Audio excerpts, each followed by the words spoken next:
Every side, every point spread, every game, we are talking about it all for NFL Week number 8, where I'm going to go through each game, give you my thoughts, answer your questions, and tell you everything you need to know before betting any games coming up this week. If you have any questions, get them down in the live chat. Good to see so many folks back in before the show even gets going. So I think it's going to be a busy show following up on a record show last week with more than 9,200 bettors tuning in. If you're watching this after the live stream, in the timeline down below, you're going to be able to jump ahead to any game, get my thoughts. If you have any comments afterwards, leave them down in the comment section below. Let's get to the first game. It's a Chip Kelly hurry-up offense style of show, as there are 16 games to get to. It's a full slate, the mid-season show with no buys. It's a lot of work to get through in the middle of October, so we're going to keep it moving and try to get you out of here in just over an hour. Spend a couple minutes on each game, get the comments preloaded in. We'll stop by for hellos in just a second. Before we get into it, updated service record, 33-27-2 over at raspicks.com. It was a clunker of all clunkers last week, 0-4 for us on the service. If you're interested in following along, we have one release so far this week. Could potentially have a couple more. You can head over to raspicks.com. Even with the bad week, 55% on the season. First game up, Minnesota on the road at the LA Rams. Vikings laying 3, total 48. You guys have heard the Sunday show. You've heard the Monday show. You've heard the Tuesday show. You heard the Wednesday show this morning. Now you're hearing it on the live stream. Would love to be in a spot to be able to back the Rams in this game, but at the number, I just can't do it. Just unfortunate how the games last week settled in. And this is a number that I think is priced right on the side, and I don't see much on the total. When I think about the matchup, the first thing that stands out to me is the Rams' offensive line, and specifically Matthew Stafford against the Minnesota Vikings defense. Now, last week we saw Ben Johnson take a page out of the Bill Belichick book to adjust his protections up front to give Jared Goff extra time in the pocket, and it worked out pretty well. And as we saw, Jared Goff had nearly a perfect game again, was very comfortable in the pocket, and a lot of the Flores defense and that aggression up front was negated. Matthew Stafford, believe it or not, and I had a hard time believing this, is having his career worst year when pressured in the pocket.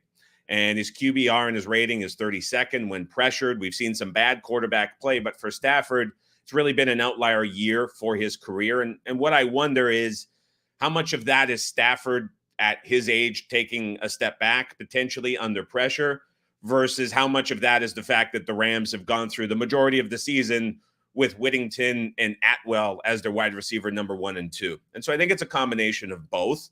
But in this game specifically with Cooper Kupp coming back, I do think there is a bit of an out and a bit of a comfort factor that we will see from Stafford with a competent wide receiver number 1 out there on the field. Now, how healthy is Kupp, we'll see.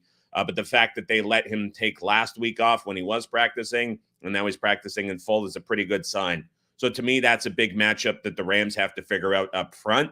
And I think McVay takes a lot of what he saw last week, because there is such a big familiarity factor between he and Kevin O'Connell, as well as Brian Flores in this spot.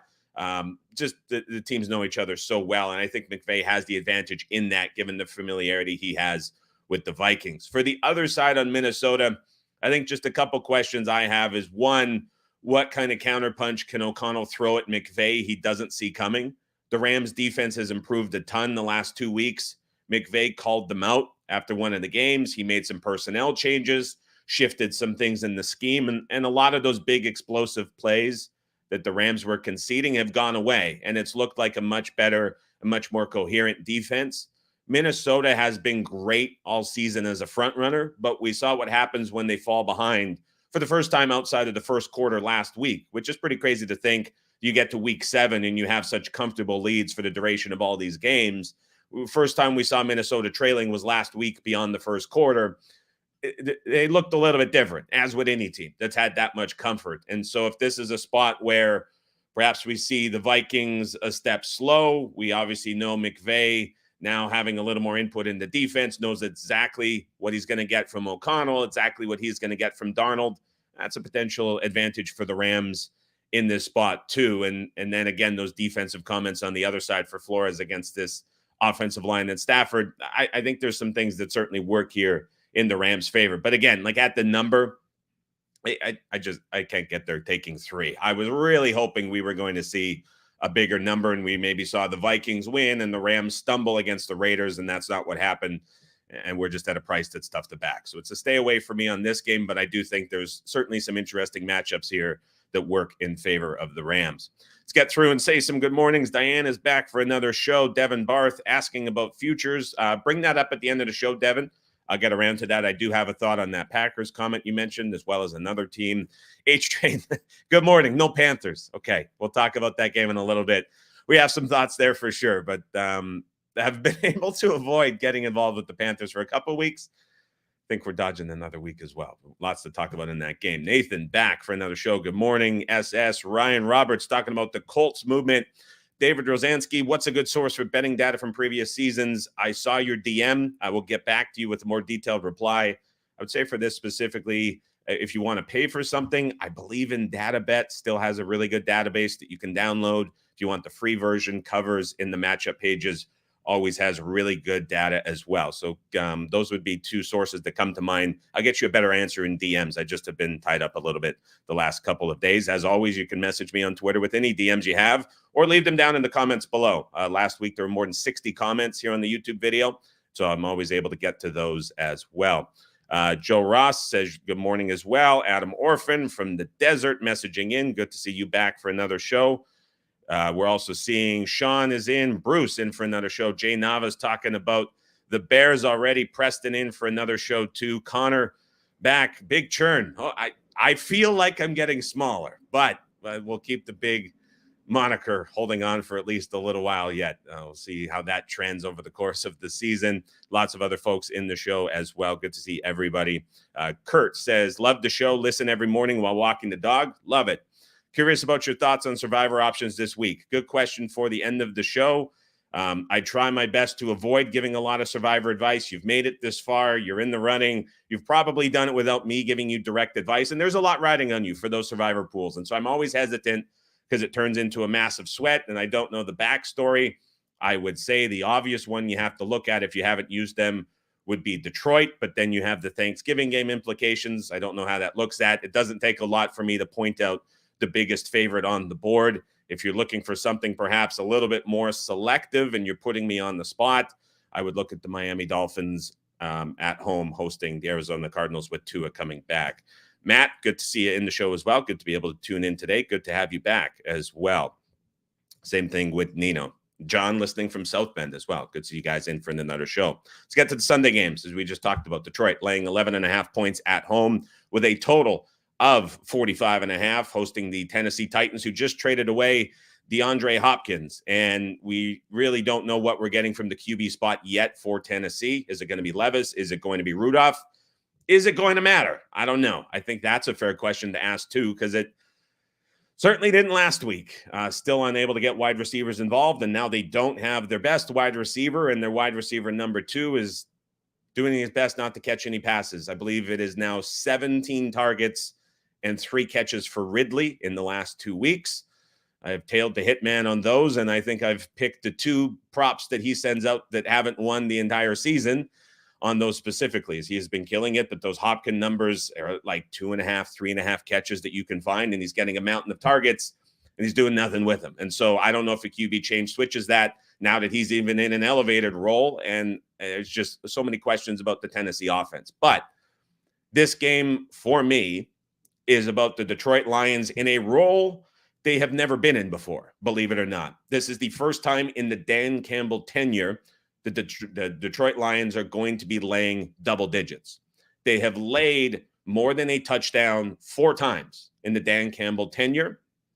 They are very lucky, and I mean very lucky, to be 2-2 straight up in those games. And I say lucky because one of the 4 games was the Bears game last season, where Chicago was up 2 scores late in the fourth quarter, and the Lions scored twice in the final 4 minutes.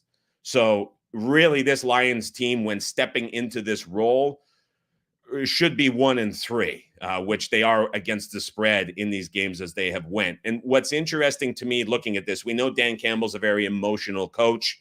He goes with the highs, he goes with the lows. The locker room completely buys in to that mentality.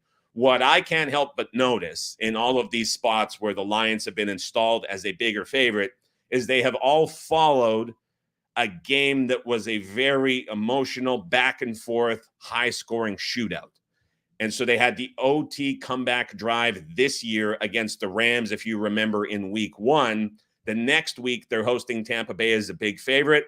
They lose outright, and the offense looks incredibly clunky. They get in the red zone 1,000 times, can't convert on any of them. But you have that big comeback in OT at home. Everybody's fired up. The next week, start really slow, fall behind early, or they get ahead early, fall behind, blow the lead, and then they have to come back in overtime to win. No show against Tampa Bay. Other games that we look at last season, the Chargers game was an 80-point total back and forth shootout that followed up with a loss outright to the Chicago Bears.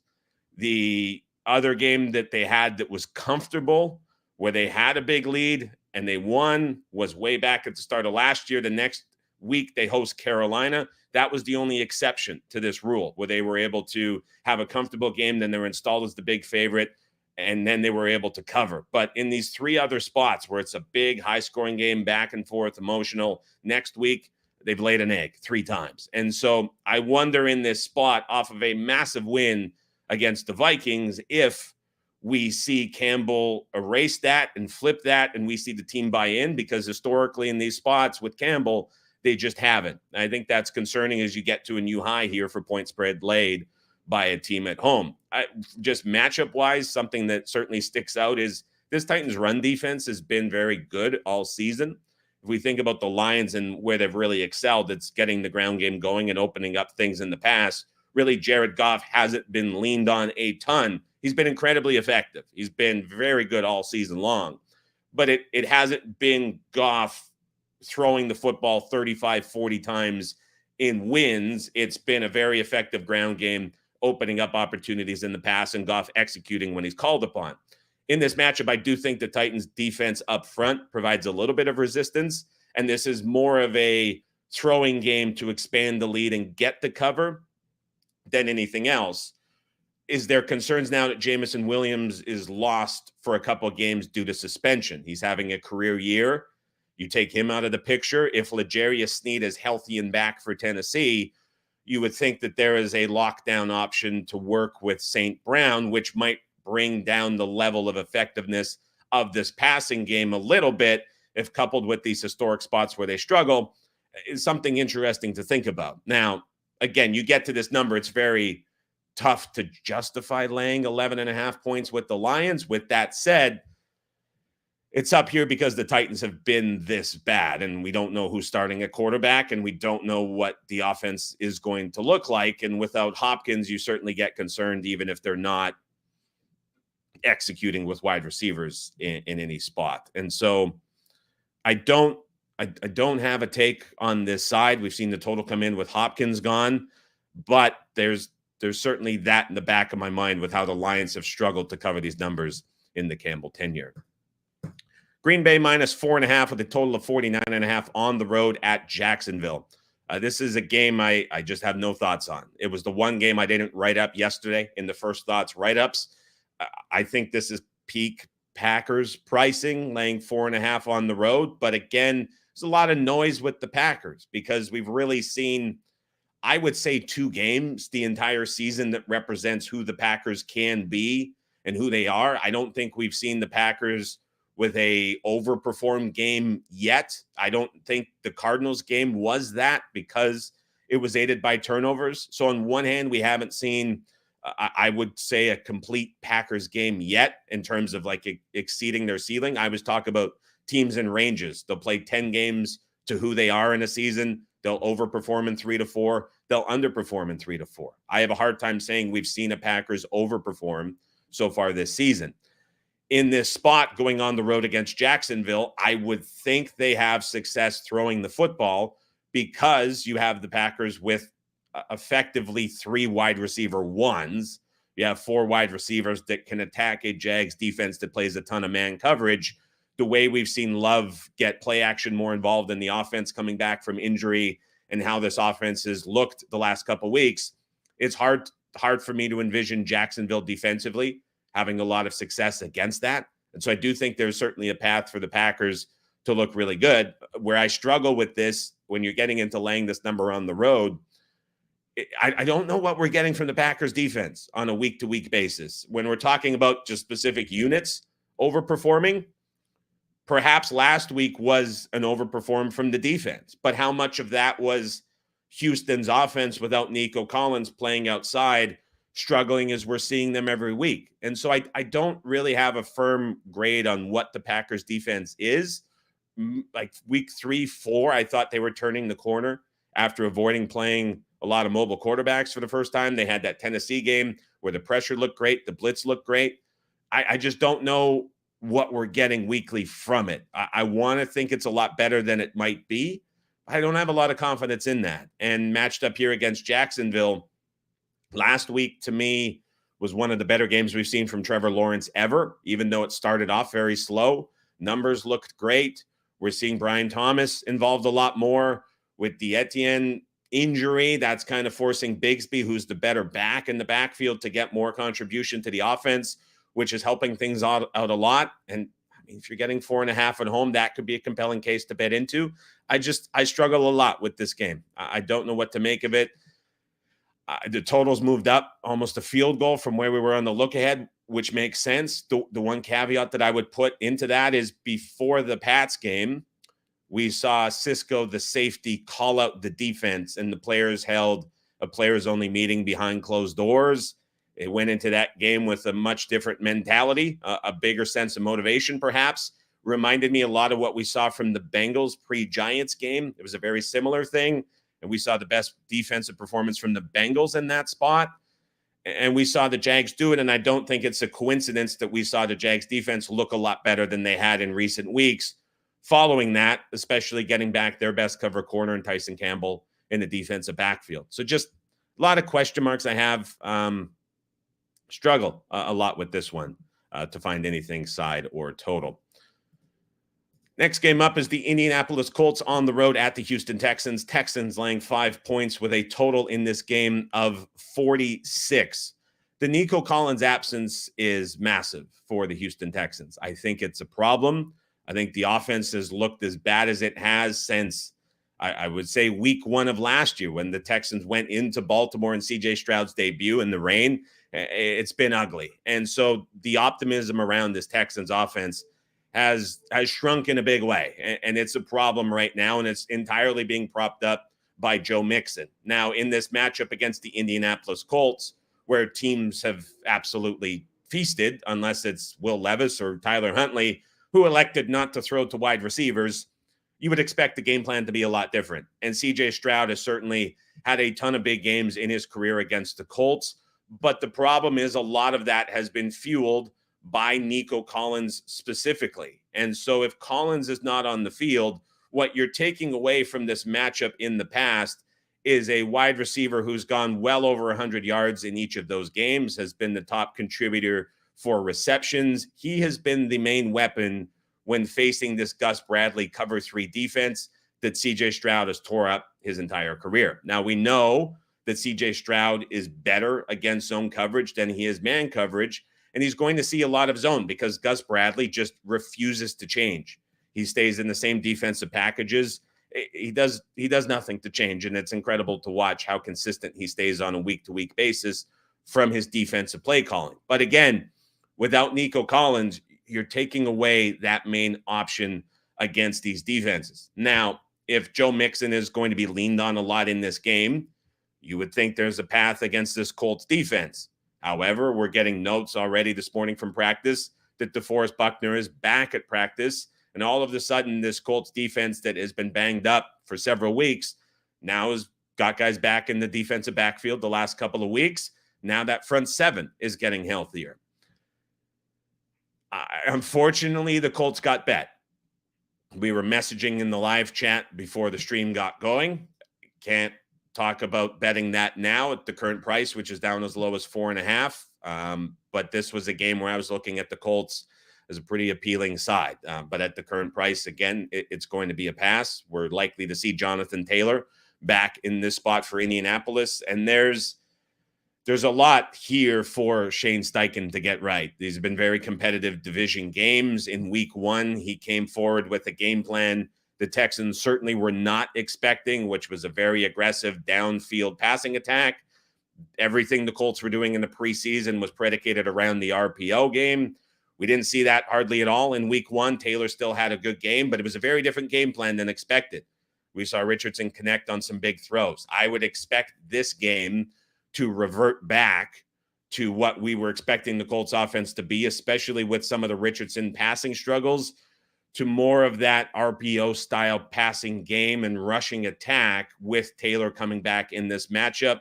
I think we see the Colts lean on their strength in this game. Richardson's allowed to run a little bit more. If Taylor's back, he's going to be a big part of this game plan as well. And I think Richardson's passing performance last week against Miami, watched the entire game start to finish, suffered through it. I think that was a little more injury reduced than anything else. I know he's very inaccurate. We still haven't had a big game from him yet. I think that was more injury impact than anything else coming back from the oblique injury. So I do think it looks better in this spot as well. So again, nothing here, but it's unfortunate that the timing of the Colts being bet brings it into where it is. Next game up is the Arizona Cardinals on the road at the Miami Dolphins. Dolphins a 3-point favorite with a total of 46. Like the Dolphins here. This is the side for me this week. I'm looking at -3 as the number right now. I think anything 3 minus 20 is good as well. I like the Dolphins here in this matchup. If we're talking from just a pure numbers perspective, I went and I pulled some numbers, and I just wanted to get a sense of this impact with Tua, because my sense in this game with Tua coming back, with the trio of running backs healthy in the backfield, with the wide receivers healthy, this is a game to me where Miami should be closer to their preseason rating than their in-season rating, which are obviously very different. So let's put some numbers and some context to this. If we look back to the Seattle game before and after the Tua injury, the Dolphins were a 1.5-point favorite on the look ahead. That game reopened Seahawks -6 and closed Seattle -4.5. Call it what it is. 6-point adjustment for Tua. That's being pretty generous to where we get to. So you already have that in your mind as a bit of an anchor from earlier in the season. Looking at aggregate ratings last week, before it was widely known that Tua was going to be back for this week, all of those aggregate ratings were looking at either season performance as a whole, or there was a manual adjustment for the injury to Tua. And Sam Hoppen, who does all the aggregate ratings and has an awesome tweet every week, he mentioned removing 2 or 3 sources because they didn't account for QB injuries. And so that's why I believe that the injury for QBs were accounted for in these numbers. Arizona was -3.4 on a neutral, is what the aggregate ratings would have made it last week. We're right now at Miami 3. I think home field advantage in this spot is exaggerated a little bit because it's a short week for Arizona with a big travel element, playing outdoors on grass. There was a comment that the Arizona stadium is natural surface grass as well. I get it. This Cardinals offense with Murray has always looked different when they're outdoors on grass. We saw it look different against San Francisco. We saw it look different against Green Bay. It's not the same indoors versus outdoors on the surface. And so what I'm trying to get to is, like, this number is kind of middling at Miami -3. Preseason numbers would have made this between 6 and 8.5 based on 3 sources that we look at. Aggregate ratings last week made this Arizona -3.4 on a neutral.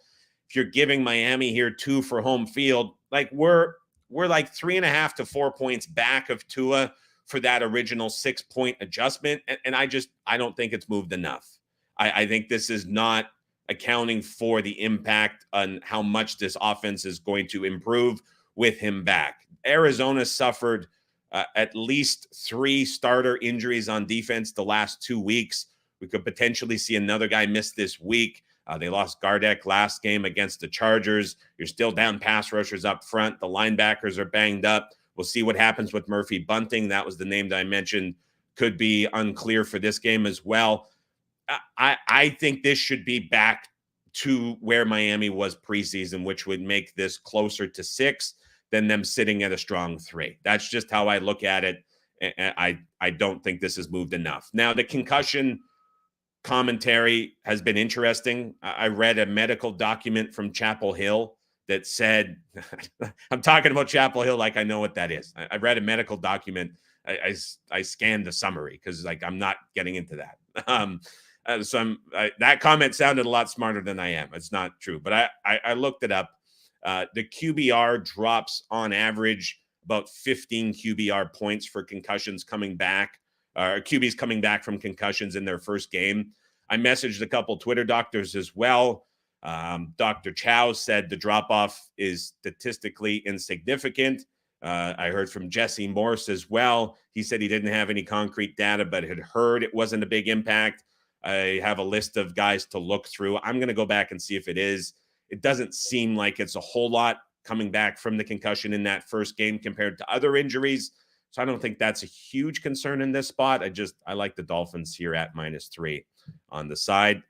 Think it's a good number to take.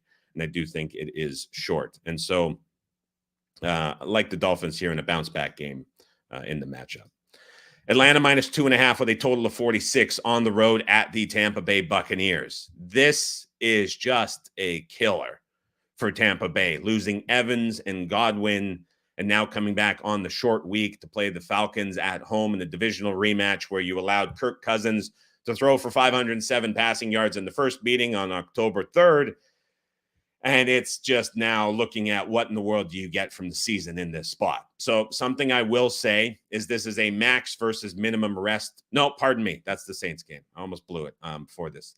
I'll get to that one in a second. What I will say in this game is the Buccaneers have a short week to figure out what they're doing playbook-wise. So Liam Cohen comes from the Rams system.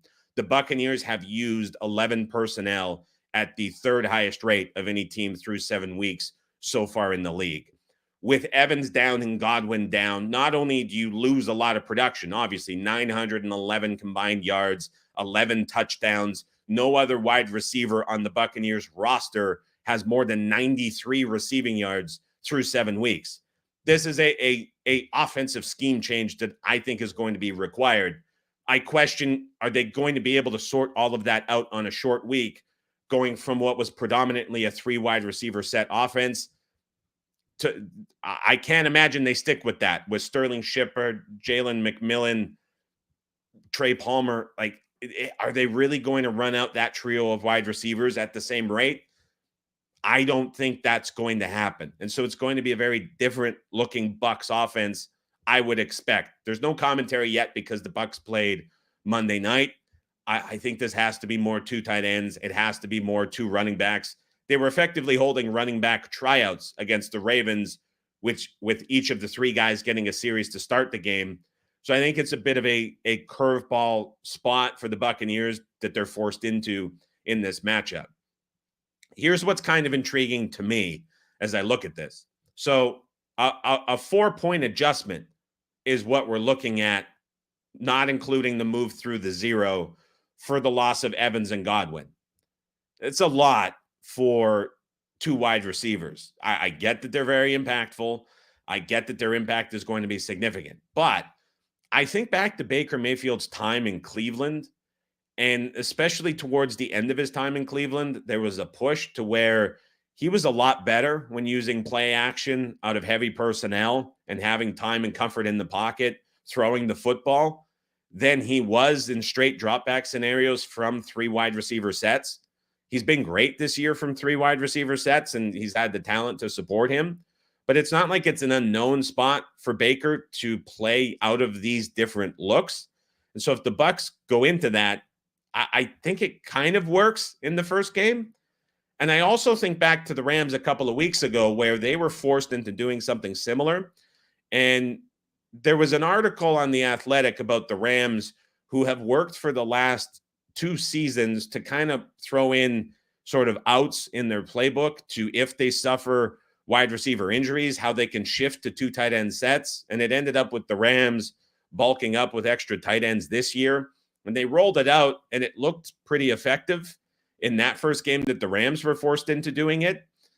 And so I wonder if there's more beyond the surface here with the Bucs offensive changes that could be coming that actually catch the Falcons by a bit of a surprise. And you think in these divisional rematches, the teams know each other so well.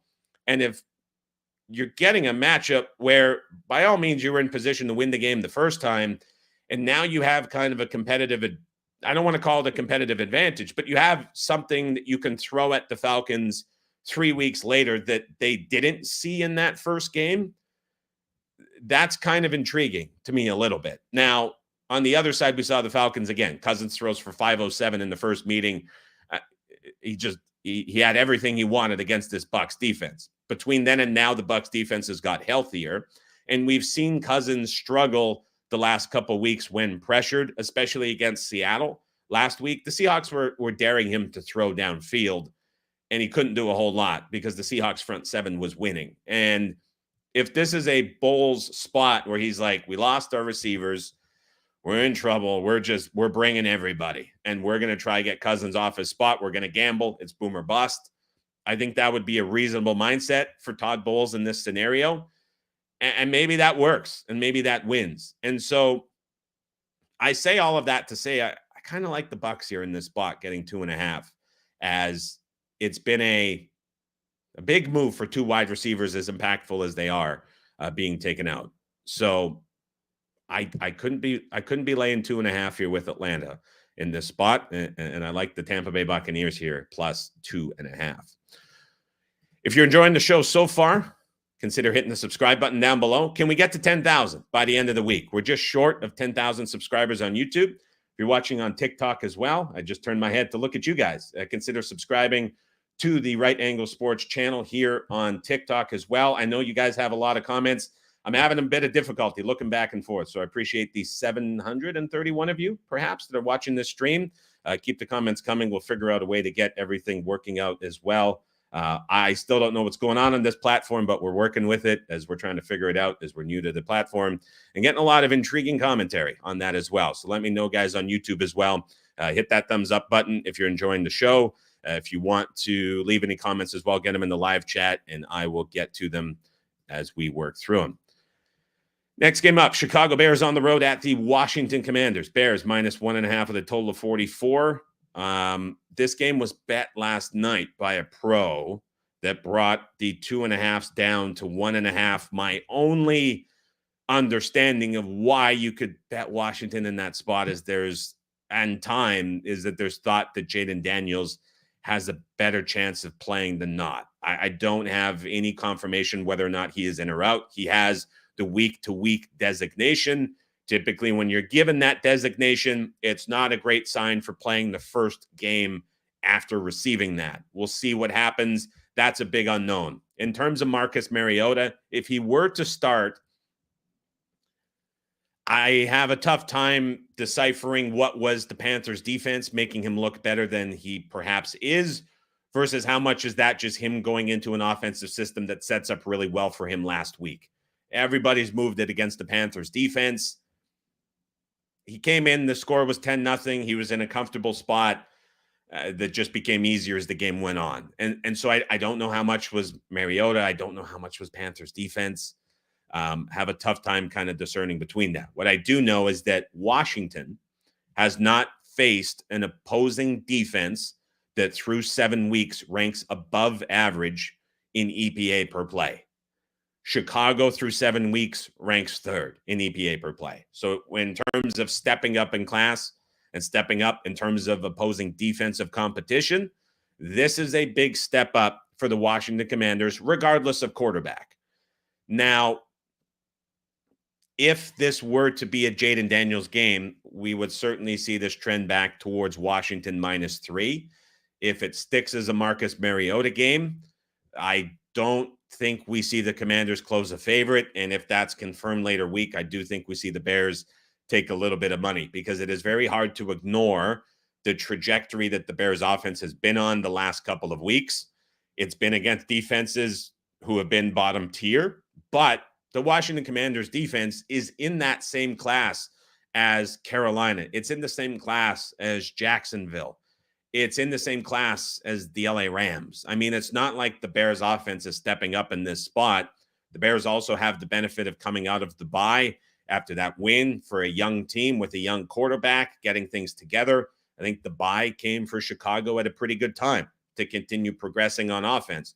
Washington's front seven is also banged up a little bit. Last week, it wasn't tested because the Panthers did nothing on offense. I think the Bears, who have been going a little bit more up-tempo the last couple of weeks, can get the ground game going and can push that and stress that area of injury a little bit in this spot too. So it's tough to do a whole lot because I don't know the Daniels situation, and the way that this market has acted in the last 12 hours would indicate it's potentially a better chance that he starts than not. I don't know. I don't know what to make of this one. So it's a game that I'm staying away from on both the side and on the total.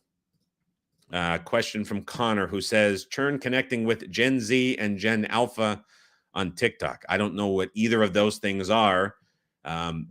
There's like 140 million people on the platform, and the amount of engagement it just gets randomly is pretty significant. And so I think it's taken on a bit of a different style. Now, what I will say, my bread and butter demographic that I speak to that exists on the podcast on here on YouTube is firmly the 45 years and up demographic.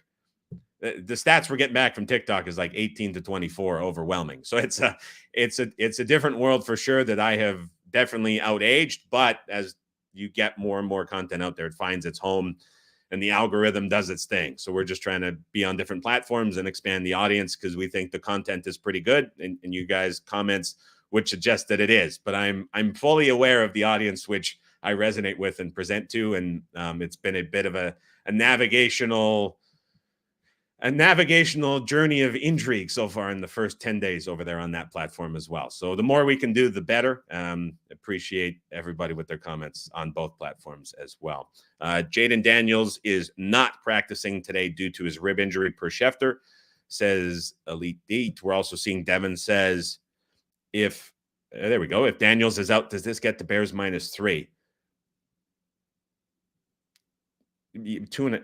Like expensive 2.5 is what I would expect. Ed Redmond says Williams is horrible to this point. Could not disagree more with that statement, Ed. The last 3 weeks, he has been awesome. The improvements that he and Shane Waldron have shown have been significant. He's been graded out as one of the highest rated passers the last 3 weeks. So in terms of Williams being horrible, I could not disagree more with that sentiment if I tried. Given the last 3 weeks. Do I think that is the ceiling that he plays to? No, probably not. He's probably a realistic expectation is to continue that against bad defenses, the way that we've seen the offense trending. But I do not agree that he has been horrible to this point at all. Next game up, New York Jets -7.5 with a total of 41.5 on the road at New England. Aaron Rodgers has 4 lower body injuries, according to a report this morning. There was a play last week where he ran off the field and was grabbing his hamstring, and I sent in the group chat, and I was like, was that something? Apparently it wasn't. I don't know. And so that continues. Look, let's take a step back here and just look at both of these teams and try and make sense of this number.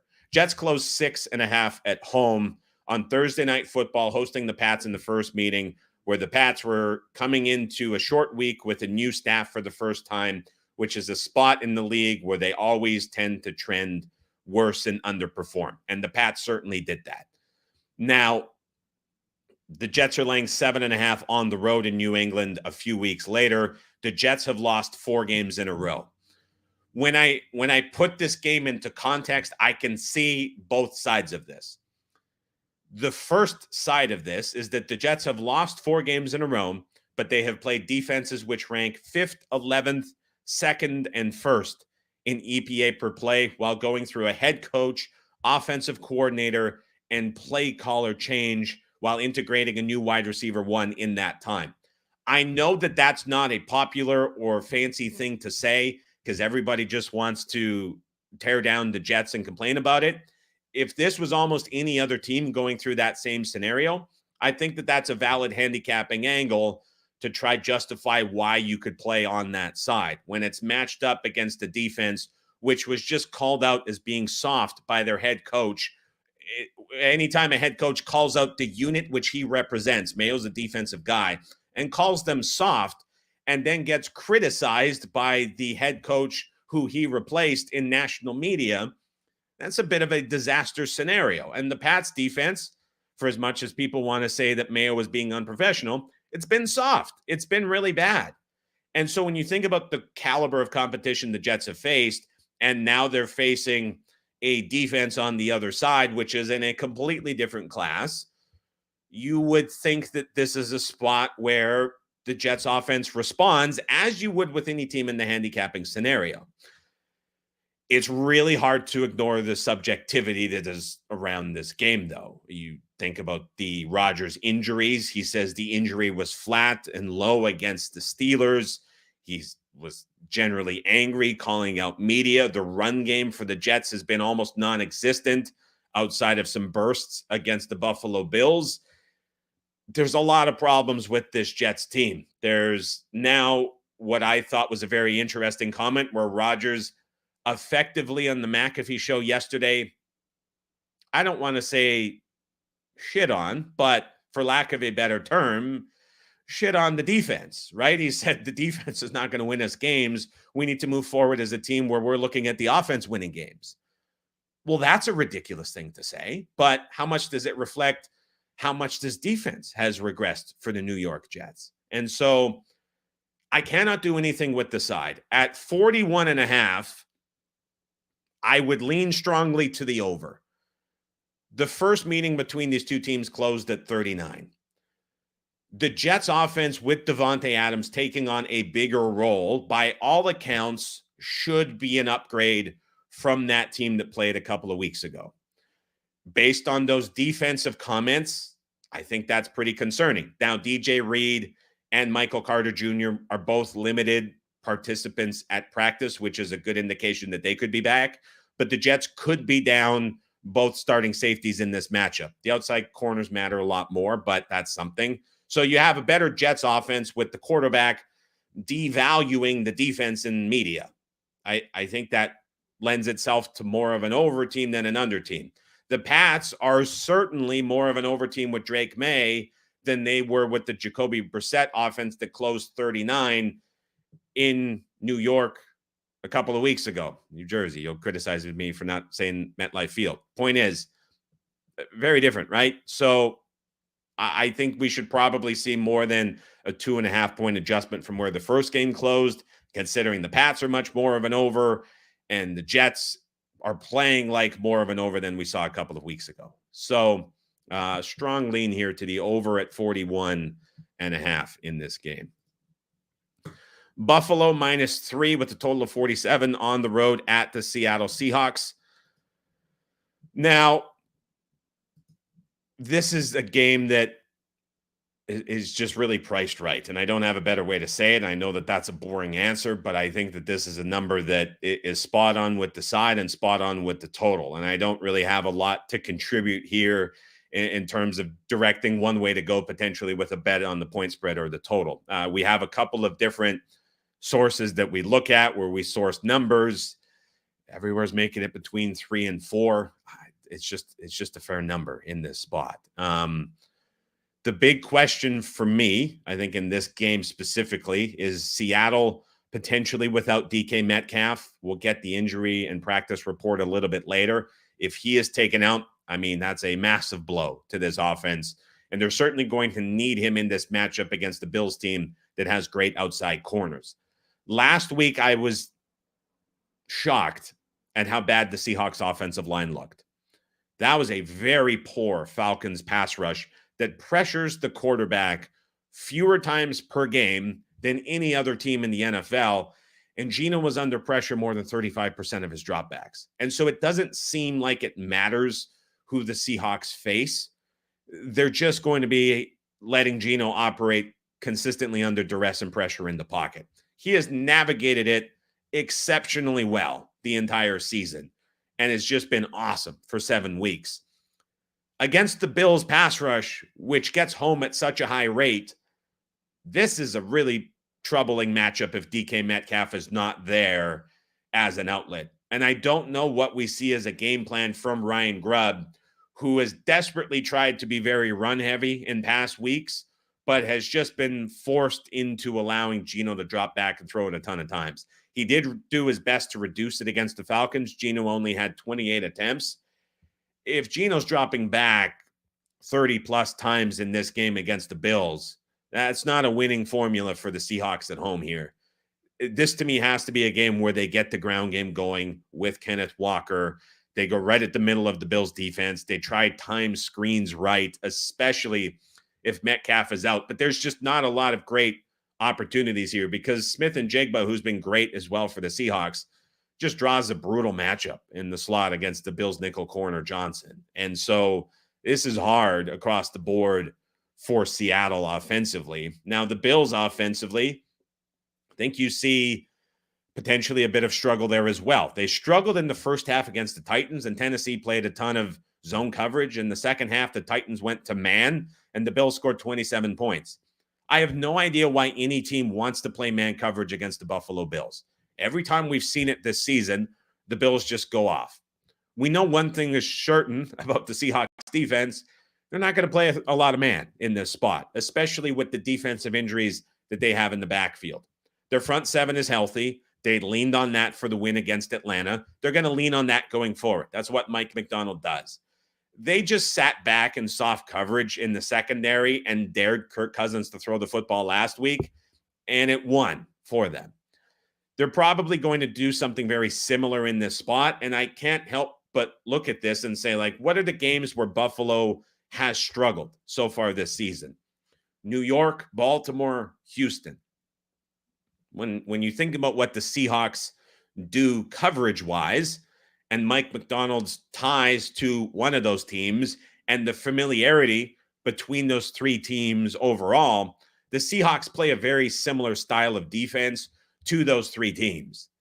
So the question to me becomes, is the Bills wide receiver group, which has struggled with separation anytime they don't go up against a man coverage team, are they going to be able to get open consistently and quick enough against this Seahawks defense where the Seahawks front seven doesn't have a chance to win, which I think that they will. And so I do think that this is a game where the Bills probably try test the ground game that we saw against like an Arizona style of defense in week one and lean more into that than what we saw second half against the Titans. That's my impression on how this is going to go.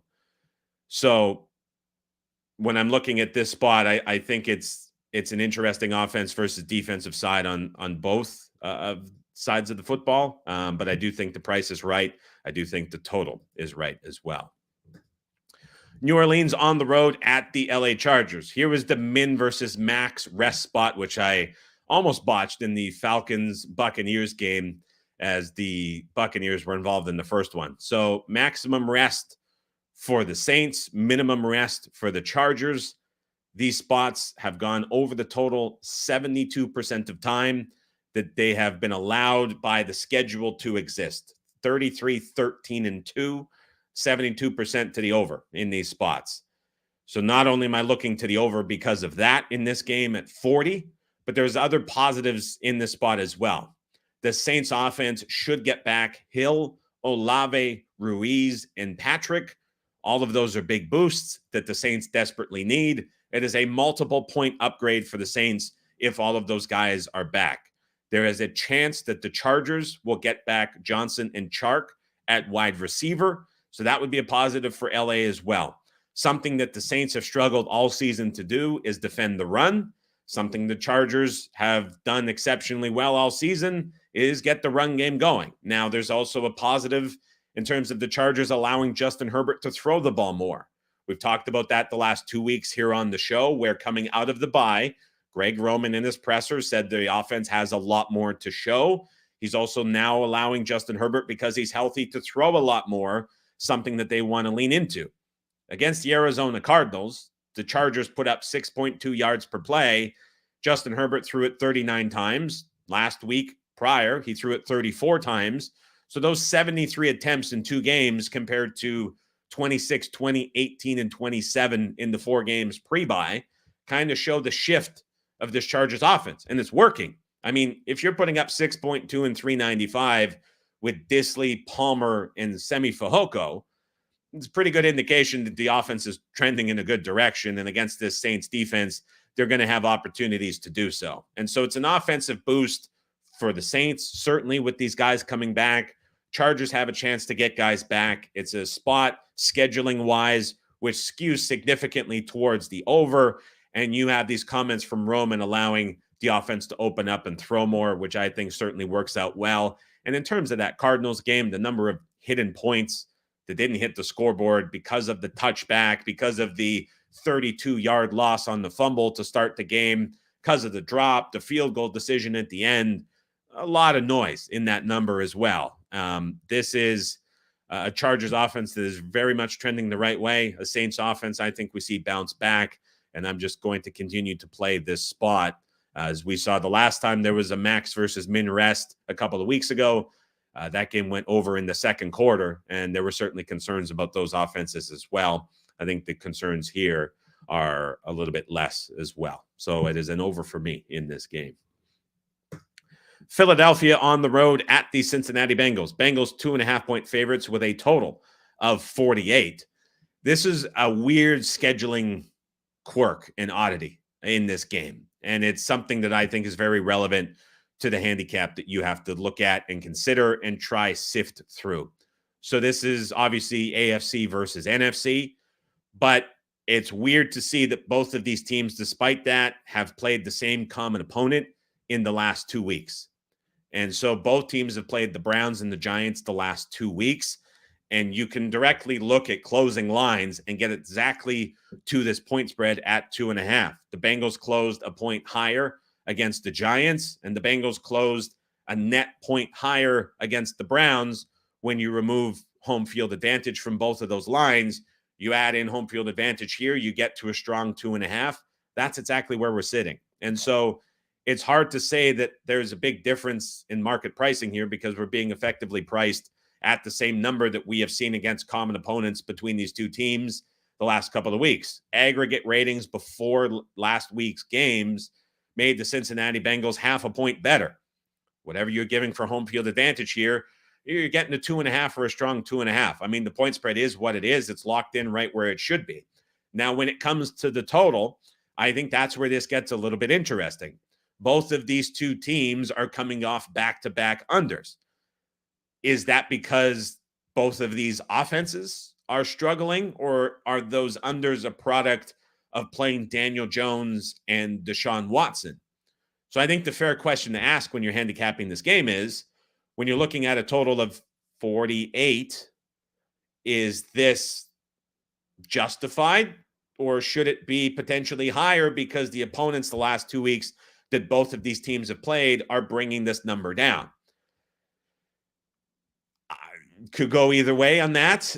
Don't really have a strong opinion, but would kind of have a small lean here to the over, just because I think when you play these two teams, they make everything look a lot different. What those two teams have done the last 2 weeks to the Eagles is allow them to be strong front runners playing from ahead, which, if you're looking at the trajectory of the Eagles season, Packers game in Brazil was a bit of a back and forth.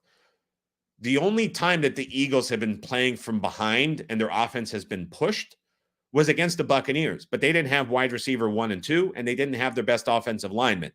So the Buccaneers game in the Eagles schedule is a bit of a throwaway, and you're just seeing them kind of lean on the run. And I listened to a podcast that described the offense as a service academy comparable.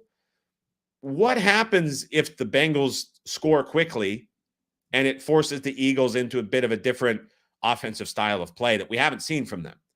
It could fail miserably because Jalen Hurts is just throwing go balls to A.J. Brown, and there's not much else to this offense. But it also might open up a side of the Eagles offense we just haven't seen, because they haven't been in this scenario where they've been pushed because of the scoreboard or because they've been in a deficit. They just haven't all season. Now, for the Bengals, we're looking at a team that was putting up 85th plus percentile performances week after week after week to start the season. Now, in the last 2 weeks, they've struggled. But again, like, how much of that is Giants defensive line winning consistently? How much of that is a good Browns defense that always gives the Bengals offense a lot of trouble? Same thing can apply for the Philadelphia Eagles in both of those senses. And they were certainly able to run it on a good Giants defensive line. The Bengals defensive line is healthier.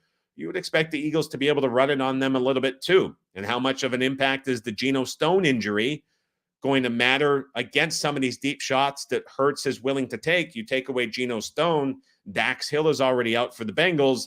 That, to me, would allow deep ball opportunities to be in play for the Philadelphia Eagles. And so it's a pretty big scheduling quirk in this game that makes this handicap intriguing to look at. But I can't help back and think back to some of these Eagles games defensively where they've just been allowing guys wide open pre-bye in the secondary. The Bengals should certainly have opportunities to do that too. And so it's two very predictable offenses against two defenses that perhaps have looked better than they have in the last 2 weeks. And it's a tricky game to look at and to handicap. And so, again, just because of that scheduling quirk and how much those two teams have throttled opponents all year, I would like to make the case that this is a little bit shorter, but that's a look that I would certainly have a very small lean towards on this total at 48. Kansas City -10 on the road at Las Vegas. Total in this game is 41. This is another game where you have just so much subjectivity around this number and you're trying to figure out what to make sense of it. So the addition of DeAndre Hopkins this morning says that they're going to try get him to play in this game. We saw Devontae Adams immediately last week not have a big impact for the Jets. We saw Amari Cooper catch the touchdown in the second half, but it wasn't a massive impact for the Bills. Getting a wide receiver integrated on just a couple days is a little bit of a tall ask. Now, what I'll say with the Chiefs is we haven't seen them make a lot of moves for wide receivers because it's traditionally been so difficult to break into this offense with the talent that they have at wide receiver. Otherwise, I would think they find a way to get Hopkins as a featured piece. Does that happen in week one? I think that expectations there should be tapered a little bit. And so certainly it's a boost to the Chiefs, no question, if he plays, but I don't know if it's really a breakthrough in the first game if they get him there, but we'll see. Again, the bar is so low that maybe it's an immediate impact. Now, when it comes to figuring this out, if I'm being honest, I saw the lines open Sunday afternoon on the podcast, on the live stream, everybody's watching. And I was looking at this. I'm like, the Raiders are getting 10. Minshew in the spot getting double digits. We think about those Raiders games where he was always competitive on the road, gets outright wins. You have Brock Bowers as a matchup asset against the Chiefs middle. They've really struggled against tight ends all season. He's having the best season of any rookie playmaker so far and any arguably tight end in the league. That's a good matchup for the Raiders to exploit. And just with the Chiefs and the playmakers that they have, not accounting for Hopkins, it's probably a bottom 5 unit in the league. And you see the Chiefs laying double digits on the road. My first thought when I was looking at this is like, this is kind of difficult to justify. Sure enough, there was a release from a pro Monday morning that took the 10s out, got it to 9.5. Those 9.5s didn't last long, and it came back to 10. And we had our conference call Monday morning. We're going through all the games, deciding what to bet, deciding what to release. And it was kind of a reminder that was like, right, this is a massive revenge game for Mahomes. Like, there's a lot at stake here for Mahomes, and that's kind of scary to bet against. So going back to the Christmas Day game last year, which was the last time the Chiefs lost a football game, the Raiders won, and post-game Antonio Pierce was encouraging as much trash talking as possible. He was encouraging all the guys to light up and smoke cigars. He was encouraging the guys to celebrate in the stadium. The Raiders took to social media. All the players were posting. They were in the locker room taking videos and celebrating. They were running around the hallways of Arrowhead. It was a big deal for the Raiders. And like, that was a jarring loss for the Chiefs. And the Raiders took it so far with the celebration. It was pretty jarring to see what they were doing post-game. So like, that was a big deal that carried over. And then in training camp this year, there's the videos of the Raiders posting on social media where they had the Kermit Muppet on the field. They were imitating Mahomes. They were taking pretty direct shots at him. And all of that ended up making its way to Mahomes. And there was the famous presser that we saw about Mahomes addressing it, saying it's going to get handled when it gets handled. And this is certainly the opportunity where the Chiefs could be able to handle it. So you have what's a decent matchup on field for the Raiders versus kind of an all-time like subjective motivational spot for a quarterback that loves to play into these things in the same way that Tom Brady did throughout his career, who now has a new number one weapon. And even with the offensive playmaker struggles the Chiefs have had, they've just found a way every single week to manufacture points and score. I mean, they just beat the 49ers by 10 on the road. They beat the Saints by margin. It's not like this Chiefs team, despite the lack of playmakers and injuries, have been struggling to score. They still found a way to get it done. In that Christmas Day game, the Raiders DBs played zero respect to any of these wide receivers, and perhaps Hopkins' presence alone does enough to change that, to allow the Chiefs offense to operate in a different way. So I can't play the Raiders in this spot, is the long about way to get to what you're looking at in this spot. I thought I was going to be on the Raiders. I thought I was going to back them. I just don't want to go against that subjectivity, as square as that may sound. I don't want to do it. If you're just looking at the pure number and spot, I completely get how you could justify the Raiders. But I cannot get there with everything else going on. And now the addition of Hopkins certainly for the Chiefs in this number. Next game up is the Carolina Panthers on the road at the Denver Broncos. Broncos a 9.5-point favorite with a total of 43. That shows how much I have drank during the podcast. Had the mocha pot going early on. We did up some espressos. The wife's working at home today. Did the old shaken espresso thing with the ice and needed 61 minutes to take a sip. We released the over in this game earlier in the week at a point, 2 points better than the number. So obviously take that into consideration as I say this. Still looking at this and would absolutely lean to the over at 43. I would still play it as well. This is a game where the Broncos are going to get whatever they want on the ground. So the identity of the Broncos offense is going to be in play, and it is going to work in this game. When the run game is going for Denver, Bo Nix has looked, I don't want to say competent. He's looked better than what he's looked like every other game that the run game hasn't been going. I don't envision the Panthers defense rebounding in this game, going on the road in Denver, and all of a sudden becoming stout against the run. I think Denver's going to move the football up and down the field on the ground. And I think Bo Nix, when called upon, is going to be able to complete passes. I mean, everybody's moving it on Carolina. Everybody's bullying them up front. Denver's going to have no problem doing that behind their offensive line. Carolina offensively has been a disaster. And I don't know how much the Andy Dalton car crash this week is going to impact this game, if at all. Twitter doctors seem to reference that because there was no ambulance called, he wasn't taken into any medical facility. Sounded more like a fender bender than anything. And I don't think that's going to be an impact on this offense. What stood out to me was a Dave Canales presser on Monday, where he said what they had been asking the wide receivers to do has become overwhelming for the wide receivers. And initially, I heard that as being a bit of a negative, saying, like, if the wide receivers are overwhelmed against the Commanders, who were such a bad defense to begin with, like that's a very bad thing to hear and a very bad thing to be said by a head coach. But I kind of see it differently this morning after thinking on it. If there's a simplicity factor that is being added into this offense, that's probably a positive. So I think anything that the Panthers can do to just get easy completions could go a long way. And so I think that comment and just identifying that that's been such an issue between Canales and Idzik, who was the wide receivers coach last year in Tampa Bay, who's now the OC.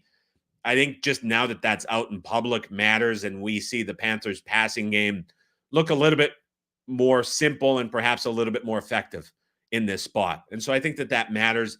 Thielen's eligible to return this week. I don't think he will. I do think there's a chance that Brooks will be on the field. He was activated last week practicing. That would be a big boost to the offense as well. So I think the Panthers do their part to get that 17, 20-point mark scored in this spot to produce enough points in this game. And so I think it's an over spot with a low number with such a bad Panthers defense. I don't see totals that can be this short. I think the Panthers do their part in this matchup. Now, when we're talking about the side, the last time that the Broncos, I'm saying, laid 3.5 points in the Peyton tenure, that was the biggest number that Sean Payton ever laid. That was last year late in the season against the Chargers in Easton Stick, who did not have Mike Williams or Keenan Allen. The Broncos had never laid more than 3.5 with Peyton. They're now laying 9.5.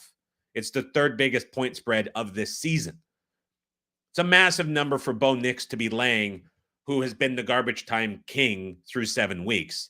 No offense in neutral game states, when the win probability for the team is between 30 and 70%, has been worse than the Broncos and Bo Nix.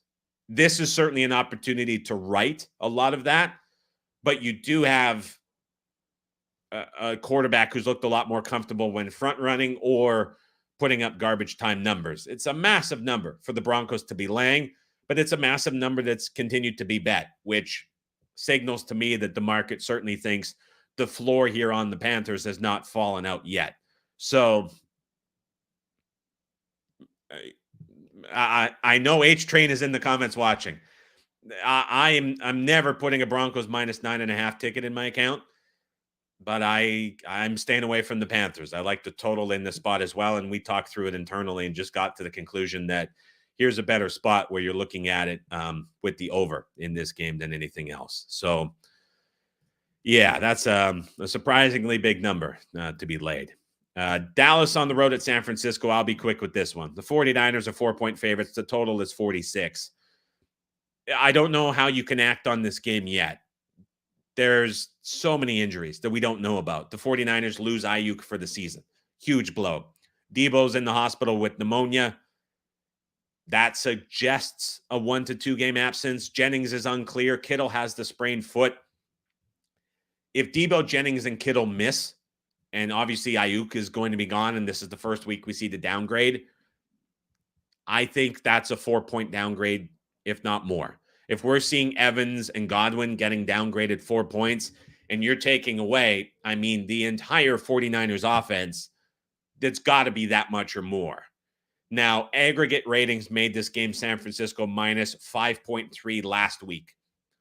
We're down to Niners minus 4 at home with home field advantage. We're trending really low here on San Francisco, but I think it can go lower if these injuries trend the wrong way.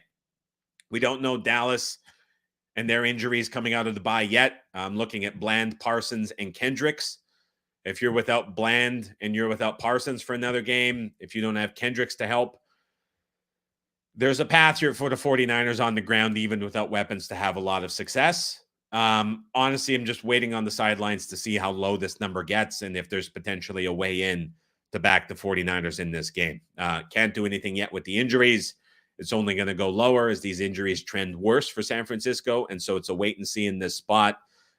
Can't do a whole lot here yet as it's just completely tied into injuries. And I think taking San Francisco at 4 right now would be a little bit short-sighted based on where this can go. So it's just to sit out and wait and see on this one. Before we get to the final game, if you're watching and you have not yet subscribed, please do so down below. We're trying to get to 10,000. We're about 20 short at the moment. So hopefully we can do that in the next day or so. We get over the 10K mark. If you have any comments, get them now in the live chat. I know I haven't done a lot of Q&A. I'll finish up with this at the end. So if you had a comment you want bumped, you want me to answer specifically, get it in now. I'll scroll up after the last game, and I'll try to get back to all of the ones that I missed. We'll finish with some Q&A here on the live stream this Wednesday morning. New York Giants on the road at the Pittsburgh Steelers. Steelers laying 6.5 points with a total of 36. Give me the Giants plus 6.5. There is a 7 at Chris that is available to bet, like New York, in this game. This is the largest point spread the Pittsburgh Steelers and Mike Tomlin have laid since Ben Roethlisberger retired. 2 other times they have laid more than 4 points. They lost both of those games at home outright. This is a much different role for the Pittsburgh Steelers. than they typically get into. The look ahead on this game was -4. It reopened -7. There was some pro money at -7 that brought this down to 6.5. And I think that's a big upgrade for the Steelers, who got every bounce possible to go their way against the New York Jets in that game, figuratively and literally. I mean, some of those catches for Pickens were downright silly. The interception off of Wilson was one of the bizarre interceptions you're ever going to see. The throw across the field, the one-handed pick was an amazing play. But I mean, the margins for that game and the Steelers, despite winning by the margin that they did, were so much thinner than made out to be. And also in that game, the Jets lost cornerback 2 and 3, safety number 1 and 2. I mean, they suffered a ton of injuries in the secondary. To get a 3-point move off of that in favor of the Steelers feels like a lot for me. Daniel Jones was benched in the fourth quarter last week. He got the vote of confidence immediately after the game. To me, that was a bit of a wake-up call being sent by Brian Daboll in that game. Does it work in this game against the Pittsburgh Steelers? Down Andrew Thomas off the left side, which is a big problem for the Giants that they had no answers for last week against a far inferior Eagles pass rush to what they're going to see from the Steelers pass rush?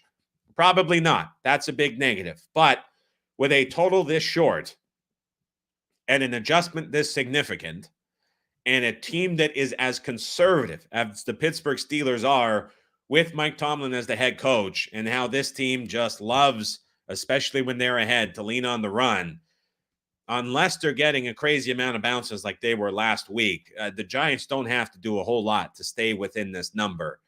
And to me, this is a adjustment that has gone up too much, and I'm looking at this as too big of a number for the Steelers to be laying at home in a spot where they just traditionally do not get outside of margin and cover. And so I will take the Giants here, getting 6.5 points. And so to go back and recap, Miami certainly on the side is my favorite of the week. As I was looking at that one at -3, the max min rest spot with the Chargers and the Saints over was another one that I was certainly looking at. And then the Giants in this spot getting 6.5 were the 3 plays that stood out to me.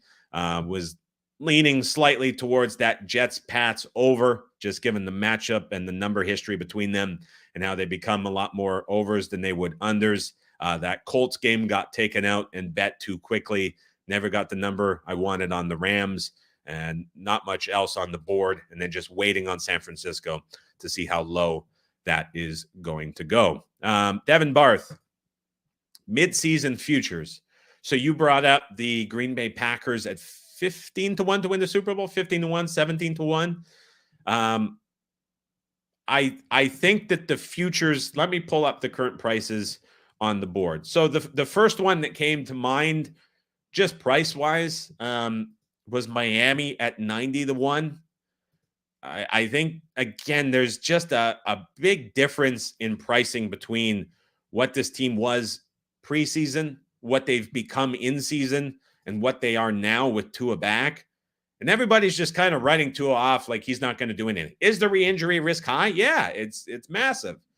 And that's certainly something you have to consider. But, I mean, they're just being treated like a team that is a bottom-dwelling team. And I don't think that's true with all the weapons healthy and Tua coming back. And so I saw 90-1, and I was like, that looks higher than I expected. And so that stood out a bit to me. But if you're looking at, I think, a future where you might get value, I threw that in there casually. I'm saying just based on value, based on what has happened in the last few hours and last few days, it's obviously the injuries with Tampa Bay, who's 4-3. And that kind of opens up a lot in terms of the NFC. And so if I'm looking at anything, I don't know if I would go Super Bowl, but I certainly think the Bears become a little bit interesting as an extra wild card spot, probably effectively opens up. I mean, Evans is going to be out for a couple of weeks. Godwin is gone for the season. The Buccaneers are not going to get back to the ceiling that they have been playing at this season for at least, I mean, they're not going to get there again this season, I don't think. But I mean, even if Evans comes back, that's significantly reduced. And so I don't know if I would go necessarily Super Bowl, but if you're looking at some NFC futures, I think the Bears are pretty intriguing with how much that offense is progressing and a really good defense. And then if you want to take another NFC shot, I think you have to look to that side of the board. I don't care much for Seattle. I'm just looking through some of the other numbers that are available. There's not a ton there. I think your read with Green Bay makes sense.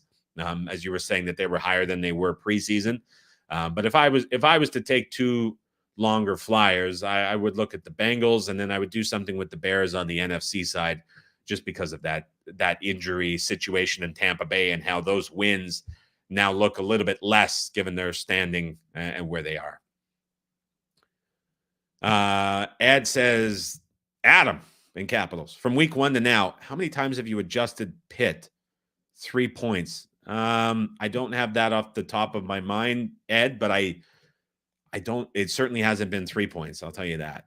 Yeah, it's been less. I have to pull up my sheet. I don't have it up at the moment.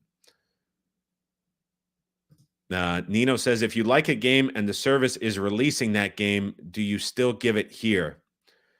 So that's a good question. So this year's been, I would say, different than last year. And so the answer is yes and no. I think something to consider as the week progresses. So just to give you the process. So Sunday night, we get together. We go through every game on the card. There's at least 4 of us. Sometimes that progresses into 6 or 7.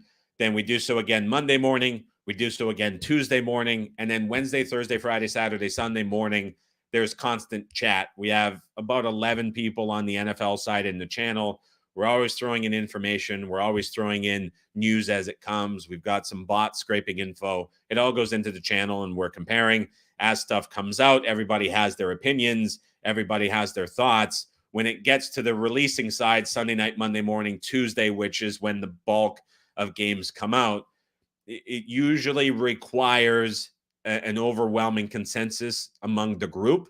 And when you have so many people in the group, there's going to be differing opinions on sides and totals, where you have 3 or 4 guys liking one side, 3 or 4 guys liking the other side. You get a division, and then it ultimately comes down to decisions being made at the top with what goes out to the service and what makes sense. There's also an element to availability.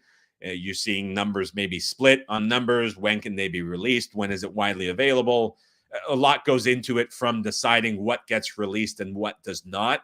And so when I'm doing these shows and I do the daily podcasts, you're getting my reflection. But something to think about is what I'm looking at. For example, Miami -3 has been proposed, but it's gone through a ton of expertise and has been filtered to where, to this point, it's not been deemed good enough to go out on the service. And so as I'm doing Wednesday media and Thursday media, and especially Friday afternoon media, what's being given out is usually what is left over. And I don't say that necessarily in a negative way, but I think one of the tough parts about doing media when you're associated with a professional group and a service is the things that you get to talk about the most, that are widely available at the time you're talking about them, represent the worst of your best opinions, if that makes sense. And so this live stream is done relatively early in the week.